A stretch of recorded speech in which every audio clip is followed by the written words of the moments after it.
كوكيلة كلها وكيلة مركب وفسح كتيرو hawlaha loo baahan yahay si qabta marka waxaan jeclahay inaan ka hadlo arrin ku saabsan go'aamo ay guddida joogtadu gaadhay iyo go'aano kale iyo qoraallo kale ay soo saareen guddida ururada oo ku saabsan guddoomiyaha xisbiga UCID Faysal Cali Xuseen dacdooyin soo dhaceen iyo qoraalladii soo gaaray guddi ahaan anaga guddidu taariikhdu markay lixdeedii oo isla bishana waxay taliyayaasha sharciga ee golaha wakiiladu soo gudbiyeen talo sharci oo ay u soo gudbiyeen maxaan ku dhahay golaha guddoomiyaha golaha oo ku saabsan arrimihii iyo aflagaadooyinkii deeqaafkii uu u geystay beelaha ayaa markaa waxaa guddoomiyuhu wuxuu noo soo gudbiyey isaguna maxaan ku dhahay tarbixintii taliyayaasha sharciga ee golaha wakiilada taariikhdu markay ahayd 18 bisha ayaa golaha joogtada ay soo gaadhay arrintaasi ku saabsan aan kor soo sheegay Faysal iyo aflagaadooyinkiisa taariikhdu markay ahayd 24 bisha guddida joogtadu waxay soo saartay go'aano halkana idinka akhriyi doonaa go'aanadii ay soo saartay 25 bisha waxay guddidu la kulantay xubnaha guddida wixii looga baahnaa 29 bisha guddida diiwaangelin golaha guddida joogtadu go'aanka guddida joogtada ayaa idin akhriya guddida joogtada ee golaha wakiilada oo maanta oo taariikhdu tahay 23 bishii 6 shir isugu yimid waxaa la soo hordhigay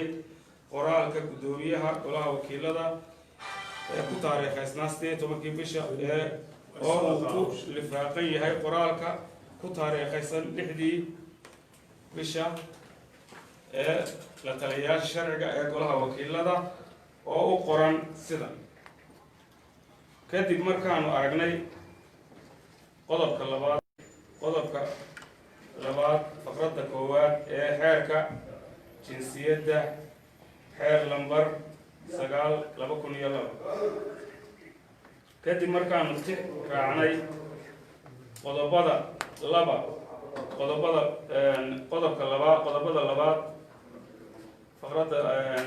labaad faqradda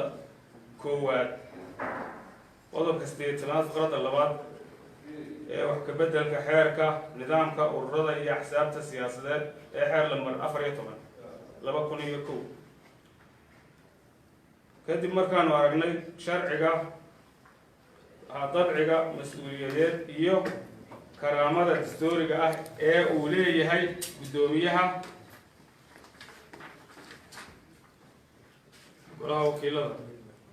kadib markaanu aragnay hirgelinta mabda'a in aan sharciga qofna ka sarreyn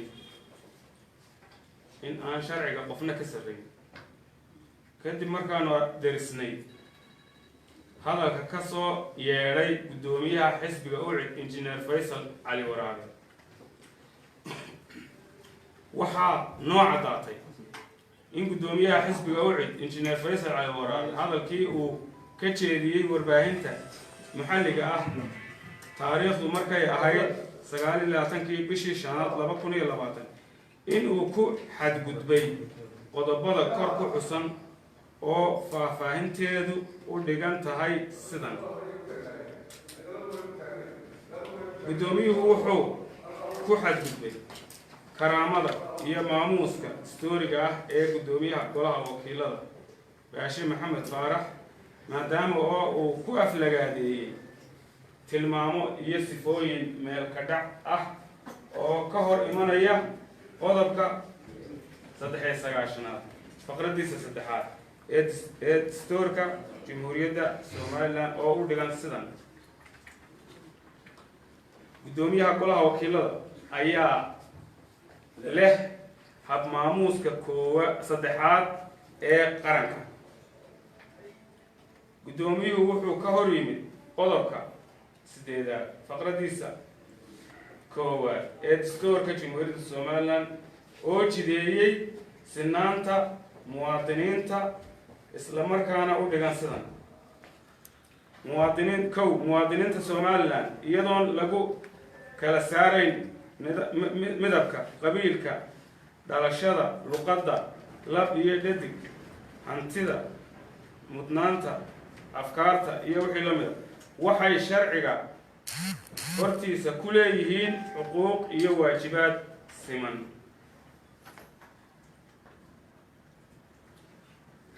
maadaama uu hadal faquuq ah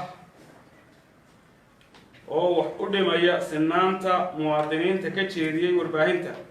wuxuu sidoo kale ku xadgudbay sinaanta jinsiyadda muwaadiniinta ee ku tilmaaman qodobka 4 ee dastuurka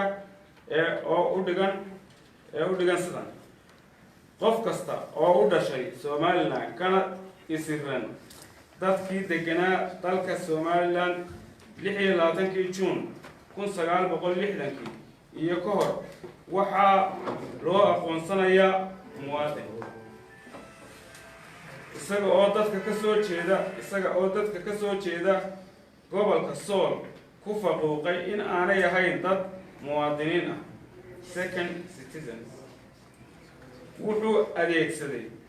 weedho liidaya xubnaha ka soo jeeda sanaag ee ka mid ah golayaasha dastuuriga ah, kuna tilmaamay dad inala jooga, isaga oo iska dhigaya in uu ku hadlayo afka beel gaar ah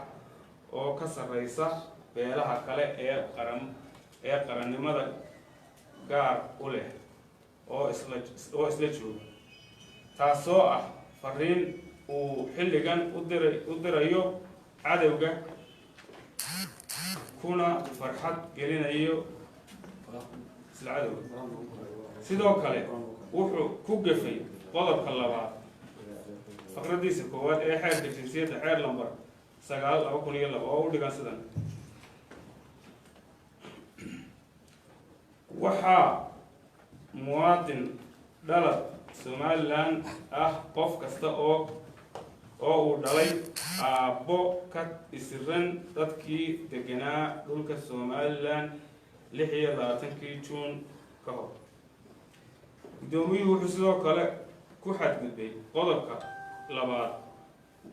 faqradiisa 1 ee xeerka ururada iyo axsaabta siyaasadda ee xeer lambar 14/2001 oo u dhigan sidan: xisbiyada ururadu waa in ay u hoggaansamaan dastuurka, xeerarka dalka iyo hanaanka dimuqraadiyadda, waana in aanu wax u dhimaynin dalka Jamhuuriyadda Somaliland iyo nabadgelyada guud. guddoomiyuhu wuxuu ku gafay isla markaana ka hor yimid qodobada 18 ee wax ka beddelka xeerka ururada iyo axsaabta siyaasadda xeer lambar 14 oo u dhigan sidan: xisbi urur siyaasadeed waxa ka mamnuuc ah in ay faafiyaan, daabacaan, kicin iyo iska hor imaad dadweyne wiiqaya midnimada dalka ama waxyeello u geysanaya nabadgelyada guud. maadaama oo dadweynaha ku booriyey iska hor imaad ku salaysan in dadka reer Sool xoog lagaga qaaday isla markaana lagaga haysto deegaamada Coodanle iyo Qorilugud. ugu dambeyntii, maadaama oo mabda ahaan aanu jirin qof sharciga ka sarreeya, no one is above the law, isla markaana uu yahay mas-uul qaran, gudoomiyaha xisbiga wuxuu injineer Faysal Cali Waara wuxuu ku kacay fal sharci darro ah oo ah ku boorin dembi gelid sida waafaqsan qodobada 320 ee xeerka ciqaabta guud oo u dhigan sidan qof kasta oo si fagaaro ah ugu booriya qof kale inuu galo mid ama in ka badan dembi waxaa lagu ciqaabayaa falka ku boorinta keliya. sidoo kale wuxuu ka hor yimid qodobka 321 ee xeerka ciqaabta guud iyada oo xeerku dembi ka dhigay ku boorin in sharciga laga hor yimaado oo u dhigan sidan qof kasta oo si fagaare ah ugu booriya dad kale in ay khilaafaan sharciga sharciga la xiriira nidaamka guud ama kiciya nacayb dabaqadaha bulshada dhexdeeda waxaa lagu ciqaabayaa xadhig 6 bilood ilaa 5 sano ah. hadalka guddoomiyuhu jeediyey wuxuu sababi karaa iska hor imaan dhex mara ciidamada qaranka ee sool ku sugan iyo dadka deegaanadaas iyo sidoo kale dadka deegaanka Coodanle iyo Qorlugud iyo Buuhood. guddidu markuu arkay qoraalka la taliyayaasha sharciga ee kor ku lifaaqan iyo lifaaqa guddoomiyaha golaha ee nuxurkiisu yahay in tallaabo sharciga waafaqsan guddigu ka qaado guddoomiyaha xisbiga UCID oo si cad ugu xadgudbay dastuurka iyo xeerarka dalka isaga oo ka faa'iideysanaya dhowrsanaanta sida dadban xeerka ururada iyo axsaabta u siiyey ee uu ku yahay guddoomiyaha xisbiga. markuu guddigu arkay xeer hoosaadka golaha wakiilada oo awood u siiyey guddiga joogtada ah marka goluhu fasax yahay in ay sii qabtaan dhammaan hawsha golaha ee aan sugi karin furitaanka kalfadhiga soo socda. markay u caddaatay in guddoomiyaha xisbiga UCID ku xadgudbay dhammaan qodobada xagga sare ku qeexan wuxuu guddigu u aqoonsaday guddoomiyaha xisbiga UCID Faysal Cali Waraabe in uu yahay qof aan qaadi karin mas'uuliyad qaran khatarna ku yahay amniga iyo midnimada ummadda Soomaaliland. sidaas darteed wuxuu guddida joogtada ah ee golaha wakiiladu soo saaray go'aanada 1 in laga bilaabo maanta uu yahay nin aan ixtiraamin kuna dhaqmin dastuurka iyo xeerarka dalka. 2 laga bilaabo maanta inaan loola dhaqmin loona aqoonsan in uu yahay guddoomiyaha xisbiga UCID wax wada shaqayn ahna aanay la yeelan golaha wakiilada xukuumadda laamaheeda kala duwan iyo hay-adaha caalamka ee inaga caawiya dimuqraadiyadda hay-adda la macaamishana tallaabo sharciga laga qaaday.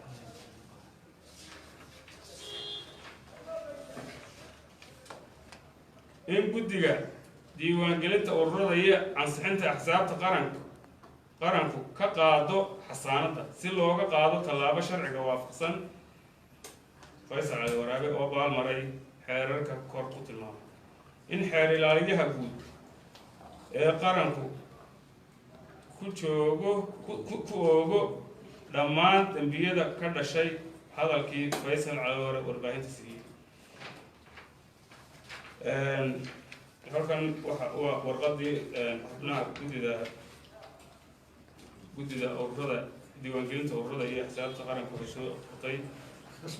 ee kaga soo jawaabeen hadalkii markay aragtay oo ku taariikhaysan 29 bisha markay aragtay guddiga warqadii ku suntanayd oo ah tii guddiga joogtada u gudbisay golaha ama ururada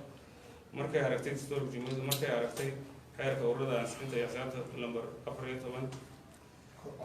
markay aada u diristay codsiga guddiga joogtada ee golaha wakiilada waxay caddaatay inaanay madaxda xisbiyada qaranku aanay lahayn wax xisaanad ah oo ku qeexan xeerarka dalka sidaa awgeed guddidu ma hayso wax xisaanad ah oo ay ka qaado guddoomiyaha xisbiga ucid Faysal Cali Waraabe sidaa awgeed waxa u furan golaha wakiiladu in ay maxaan ku dhahdaay u gudbiyaan xiriiryaha guud kiiskan iyo wixii ka dhashay iyo aflagaadooyinkii iyo dee maxaan ku dhahay ciqaabteedaba marka intaas ayaan kusoo koobaya hadalkayga yaa kale ee wax ku daraya